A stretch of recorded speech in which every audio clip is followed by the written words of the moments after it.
Fe Conciencia, donde lo que creas, creas. Ideas simples para cambiar tu vida y tu forma de pensar.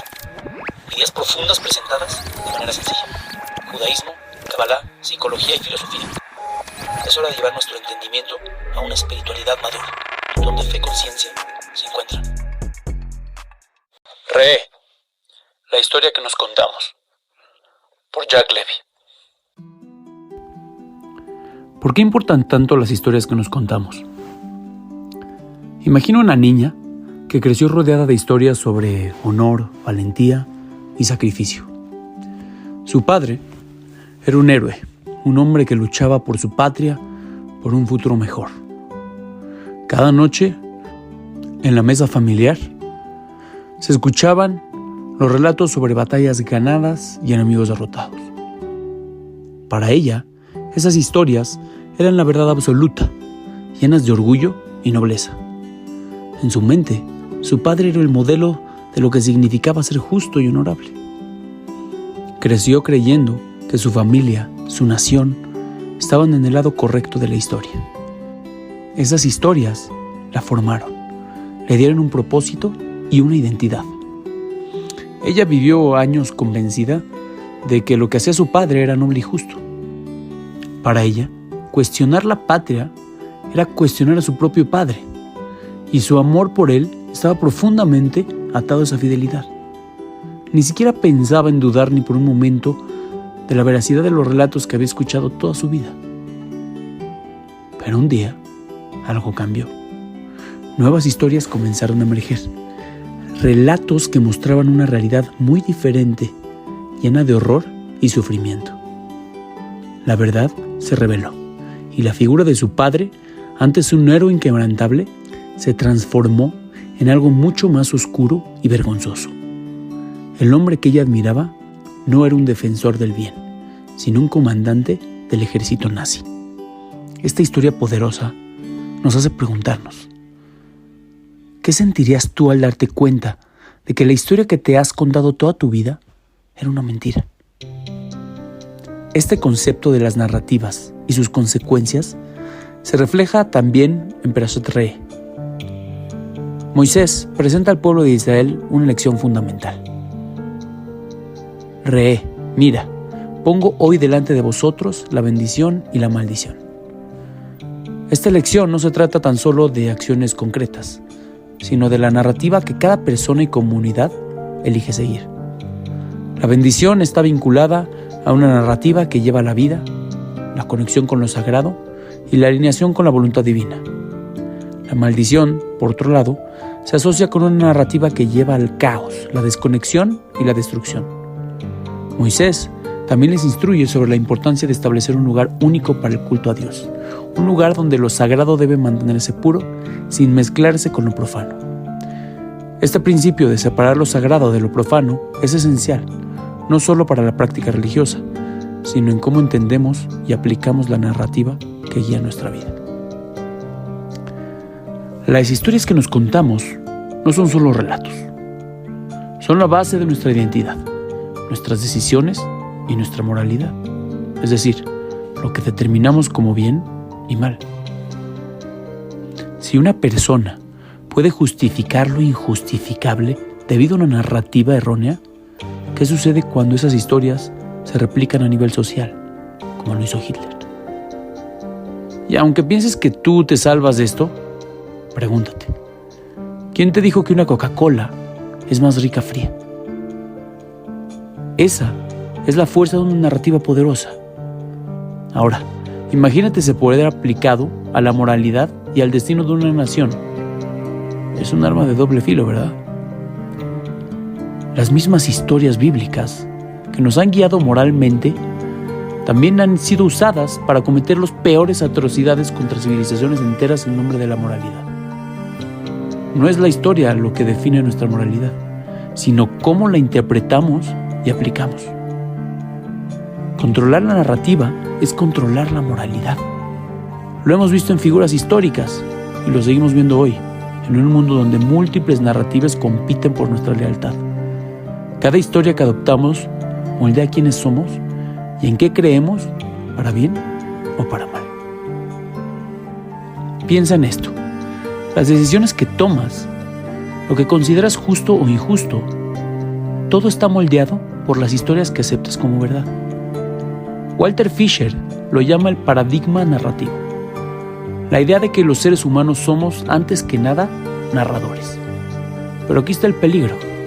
Quien cuenta la historia tiene el poder de definir lo que es bueno y lo que es malo, lo que es aceptable y lo que no. Un ejemplo extremo es Adolf Hitler. A través de una narrativa distorsionada y llena de odio, convenció a millones de personas de que era moralmente correcto exterminar a los judíos y otros grupos vulnerables. No solo contó una historia, sino que cambió la moralidad de una sociedad completa, haciendo que el mal pareciera bien. Y aquí es donde entra en juego tu propia narrativa. ¿Qué historia te estás contando? ¿Estás seguro de que no están distorsionadas? Después del Holocausto, los judíos y otros grupos han trabajado incansablemente para cambiar esa narrativa, con movimientos como Never Again, películas, etc. Esta nueva historia no solo busca recordar el pasado, sino imponer un nuevo estándar moral que condena la violencia y la intolerancia. Pero, ¿cuántas otras narrativas falsas siguen moldeando nuestras decisiones hoy en día? A lo largo de la historia, el judaísmo ha sido la fuente de una narrativa moral que ha influido profundamente en el mundo. Sin embargo, esta narrativa no ha estado exenta de intentos de reformulación y reinterpretación por parte de otras religiones y movimientos. Karen Armstrong explica cómo el cristianismo y el islam surgieron como expansiones y reinterpretaciones del monoteísmo judío. Estos movimientos tomaron los valores fundamentales de la Torá y los adaptaron a sus propios contextos, creando nuevas narrativas que intentaron imponer su visión del mundo. Incluso dentro de nuestra propia tradición, hemos visto cómo diferentes corrientes como los caraítas, o hoy en día los reformistas, ortodoxos y conservadores, han tratado de presentar su propia versión de la narrativa judía. Estos esfuerzos, tanto externos como internos, han creado muchas narrativas que intentan imponerse. Sin embargo, es importante darse cuenta de que si alguna de estas narrativas fuera realmente la correcta, ya viviríamos en un mundo de unidad moral y espiritual, y no en el estado de fragmentación en el que nos encontramos hoy. El hecho de que tantas narrativas compitan por nuestra lealtad y moralidad es una clara señal de que ninguno ha logrado alcanzar la verdad absoluta o la unificación que promete. Charles Taylor, en su libro Sources of Self, argumenta que la modernidad ha dividido las fuentes de la moralidad, creando una desconexión entre la gente y las estructuras que alguna vez unificaban estos valores. Incluso según la historia bíblica, solo en el reino de Salomón se ofreció una moralidad compartida y unificada. Pero hasta ahora, con la fragmentación causada por diversas reinterpretaciones, esa unidad no existe. Piénsalo. ¿Quién decide realmente las noticias que ves cada día en tu pantalla? Las fuentes de información que consumimos están manipuladas por algoritmos diseñados por grandes corporaciones tecnológicas. Estos algoritmos no te muestran lo que es verdad o lo que es justo, sino lo que es más probable que mantenga tu atención y lo que más les conviene a ellos. Este control distorsiona y fragmenta nuestra percepción de la moralidad y la verdad. La existencia de estas múltiples narrativas en conflicto es una prueba clara de que ninguna ha alcanzado la unidad moral que promete. Si estas interpretaciones fueran verdaderamente correctas, ya viviríamos en un mundo de paz y unidad. Pero no lo estamos. En la narrativa del judaísmo, aún esperamos la llegada del Mashiach, lo que indica que la narrativa original de la Torá, la única que puede guiar a la humanidad hacia la moralidad universal, aún no ha sido plenamente comprendida o adoptada. Este fenómeno de narrativas de incompetencia no es exclusivo de la religión o la historia antigua. Hoy en día vivimos en un mundo donde las narrativas siguen siendo controladas y moldeadas para servir a intereses específicos, creando una ilusión de consenso. Recientemente, hablé con una persona que organiza eventos de conferencias con figuras influyentes como Jordan Peterson, Ben Shapiro, entre otros. para un público que paga por escucharlos. Me contó algo que me voló la tapa de la cabeza. Antes de cada entrevista, la mayoría de los conferencistas revisa las preguntas con antelación. ¿Por qué? Porque prefieren evitar el conflicto y decir lo que su audiencia espera escuchar. De este modo, refuerzan una imagen pública que les beneficia, sin desafiar la percepción que su público tiene de ellos. Esto me hizo pensar en cómo muchas veces asistimos a estas conferencias no para aprender algo nuevo o ser desafiados, sino para reafirmar o expandir lo que ya creemos. Queremos escuchar ideas que encajen con nuestra visión del mundo, en lugar de cuestionar y reconsiderar nuestras creencias.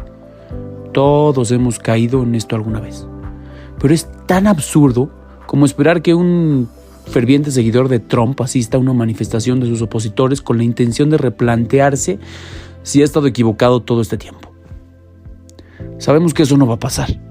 Sin embargo, el verdadero problema surge cuando dejamos de cuestionarnos. Sin darnos cuenta, estamos entregando el control de nuestra narrativa a otros. Y este fenómeno no solo se limita a las conferencias. Diariamente buscamos marcas, pensadores, figuras públicas que refuercen nuestras creencias. Pero al hacerlo, les damos un gran poder sobre cómo vemos la realidad. El control de la narrativa está muy ligado a lo que consideramos correcto o incorrecto. Y cuando consumimos sin cuestionar, perdemos de vista quién realmente está influyendo en nuestras ideas y decisiones. Esto no es un problema personal, sino que afecta a toda la sociedad. Cuando no desafiamos las ideas que se nos presentan, creamos una falsa sensación de unidad. Pero esa unidad es frágil, porque se basa en la comodidad y el conformismo, no en una verdad o en un debate real. Como resultado, nos volvemos más vulnerables a la manipulación y menos capaces de enfrentar situaciones difíciles que requieran un pensamiento crítico y una verdadera unión. Déjame explicarte. Las grandes empresas tecnológicas como TikTok, Facebook, Google han diseñado algoritmos que no nos muestran la verdad, sino lo que es más probable que mantenga nuestra atención. Esto distorsiona nuestra percepción de lo correcto y refuerza las divisiones, ya que cada persona ve una versión diferente de la realidad, ajustada a sus preferencias y prejuicios. Este fenómeno no se limita solo a la política o a las marcas, afecta a todos los aspectos de nuestra vida diaria. Desde nuestras interacciones en redes sociales hasta nuestro consumo de noticias y nuestras decisiones personales, estamos expuestos a narrativas que refuerzan lo que ya creemos. Las redes sociales en particular se han convertido en cámaras de eco donde solo escuchamos lo que nos resulta cómodo. Si alguna vez has bloqueado o silenciado a alguien por tener una opinión diferente, ya has sido parte de este ciclo. En el pasado, instituciones como las Inquisiciones y las religiones controlaban y manipulaban gran parte de las decisiones de las personas. Hoy en día, ese control lo ejercen los gobiernos, las grandes empresas y la tecnología, que han creado sistemas sutiles que influyen en nuestras elecciones. Marcas y plataformas como Zara, Nike, AliExpress o el famoso Shein, en su esfuerzo por reducir costos como cualquier otra empresa, a veces estas, por ser tan grandes, incurren en prácticas laborales cuestionables. Estos sistemas están diseñados para captar nuestra atención, mostrando lo que queremos ver y creer, fomentando una cultura de consumo centrada en la satisfacción inmediata y no en el bienestar social a largo plazo. El problema surge cuando cedemos el control de nuestras narrativas a estas fuerzas sin cuestionarlas, volviéndonos más vulnerables a la manipulación. Esto no solo afecta a nivel individual, debilita a la sociedad en su conjunto, dividiéndonos y debilitándonos en favor de intereses particulares. ¿Cuántos de nosotros al comprar ropa pensamos en las condiciones de quienes la fabricaron? Al no cuestionar estas narrativas, creamos una falsa sensación de seguridad y unidad, basada en la comodidad y el conformismo, no en la verdad ni en un debate real. Si seguimos consumiendo pasivamente, corremos el riesgo de perder nuestra capacidad de pensar críticamente y de unirnos en torno a una moralidad común que trascienda nuestras diferencias. La fragmentación que observamos hoy en nuestras narrativas no es algo nuevo. tiene raíces muy profundas en la historia. El mismo Talmud enseña que el primer templo de Jerusalén, el Bet HaMikdash, se destruyó por 3 pecados graves: idolatría, relaciones sexuales prohibidas y el derramamiento de sangre. El segundo templo se destruyó por el odio gratuito entre las personas, Sinat Hinam. En ambos casos, la división y fragmentación interna fue la causa que llevó a la destrucción. El Bet HaMikdash, que debía ser el centro de moralidad y unidad para todo el pueblo judío, dejó de cumplir su función cuando la sociedad se fragmentó y siguió diferentes narrativas. Esto resultó en luchas internas y finalmente en la destrucción de los templos, dejando una lección clara. Cuando permitimos que nuestras comunidades se dividan, ponemos en riesgo nuestra propia existencia. Hoy enfrentamos un desafío similar, aunque en forma diferente. Vivimos en un mundo donde las narrativas que consumimos a diario, ya sea a través de tecnologías, el arte, la moda o el entretenimiento, a menudo nos conducen a una percepción distorsionada de la realidad. Estas narrativas, que pueden parecer inofensivas, están construyendo un panorama social donde las divisiones se profundizan y la moralidad se diluye. Ray Dalio, en su análisis sobre los ciclos económicos y sociales, habla sobre la entropía. La entropía es la tendencia natural de todos los sistemas a descomponerse con el tiempo. Esta entropía afecta a todas las instituciones y sociedades, debilitándolas si no se toman medidas para contrarrestarla. Hoy estamos viendo esto en nuestra era, donde la división y la falta de una narrativa moral compartida están llevando a la desintegración social. Rabbi Jonathan Sacks nos ofrece una respuesta a este desafío. Según Sacks, para superar la entropía, debemos recordar 3 principios fundamentales. Primero, recordar quiénes somos y de dónde venimos, anclando nuestra identidad en nuestra historia y tradiciones. Segundo, establecer un sistema de justicia que proteja a todos, donde cada individuo se sienta responsable y valorado. Y tercero, reconocer un poder mayor que nosotros mismos, recordando que es Dios quien nos ha colocado en esta esfera del poder y que solo a Él debemos servir. Yo quisiera proponer otros 3 pilares fundamentales. El primero es la educación crítica. Ya basta de sistemas obsoletos. No basta con transmitir conocimientos. Necesitamos formar ciudadanos capaces de pensar críticamente, cuestionar las narrativas dominantes y buscar la verdad más allá de lo que se presenta. El segundo es un diálogo auténtico. Crear espacios donde las personas puedan expresar sus ideas y dudas sin miedo al juicio.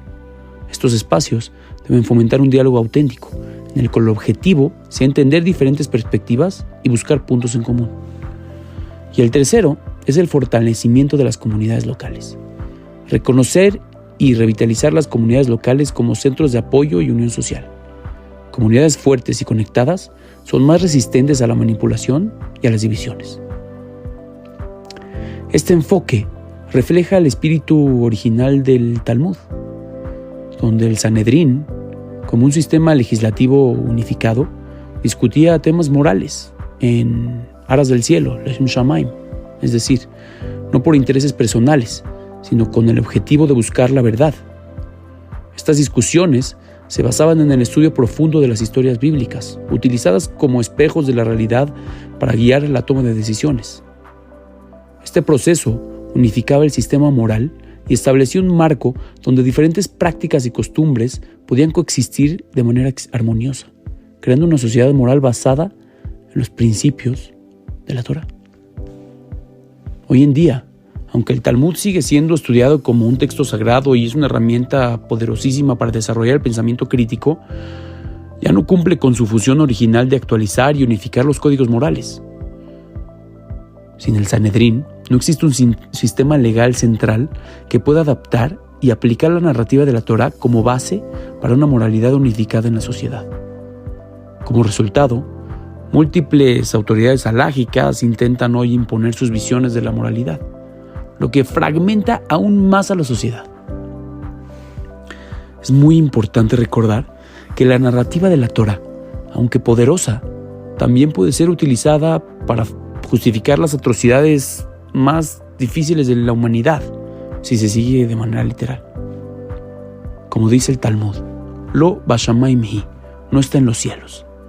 Es decir, significa que la Torá no debe ser vista como una ley inamovible, dictada desde lo alto, sino que fue entregada a la humanidad para que la utilicemos como un espejo para reflexionar y establecer un orden moral, para distinguir, como dice la Perashá, entre la bendición y la maldición. Nuestro desafío es utilizar la Torá no para imponer un sistema rígido o una religión, sino para crear un marco dinámico que nos guíe hacia una moralidad basada en la justicia, la humanidad y la comprensión de nuestra unidad compartida.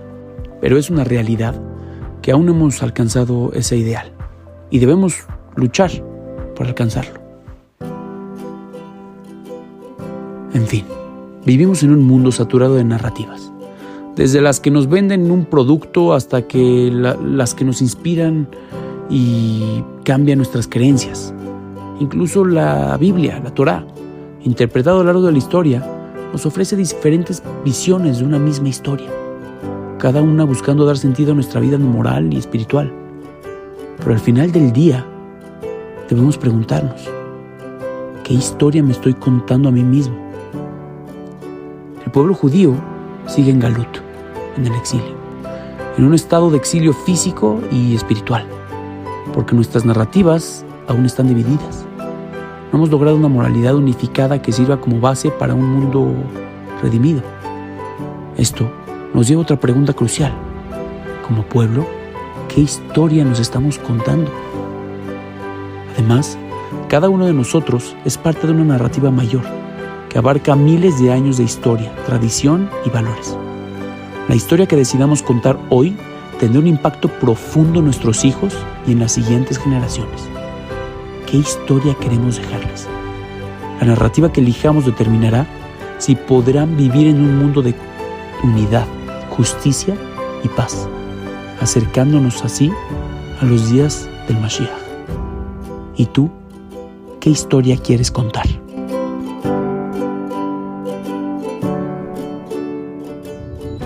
Fe Conciencia, donde lo que creas, creas.